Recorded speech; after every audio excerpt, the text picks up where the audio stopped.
Authorities charged nearly 1,600 people for their roles in the January 6th riot, including dozens from the Tampa Bay area. You can see some of them right here. Florida had more people charged in connection to the Capitol riot than any other state. But President-elect Trump is promising to pardon those involved.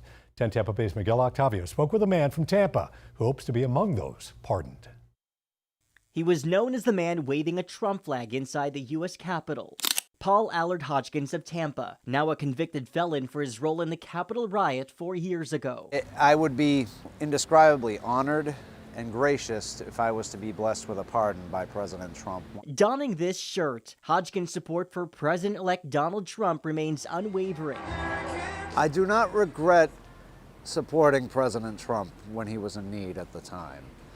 As far as do I regret what happened on January 6th that day, there's a lot of things that happened that day that shouldn't have happened. Hodgkins served 8 months in prison after pleading guilty to obstructing an official proceeding. As part of a deal, prosecutors dropped his charges of entering the Capitol and disorderly conduct. The very, very most that I ever could have hoped to accomplish to that day was to come face to face with any sitting senators and talk about this. I had said to myself, I've come this far. If it's this easy to just come in and protest, I guess that's what I'm going to do.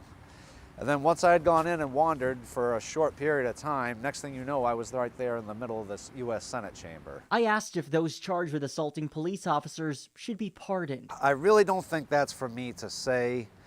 I know that that's probably a little bit more difficult of a decision to be made in such a case. Trump has yet to share who he may pardon, but has said some, quote, got out of control. Well, I don't condone acts of violence.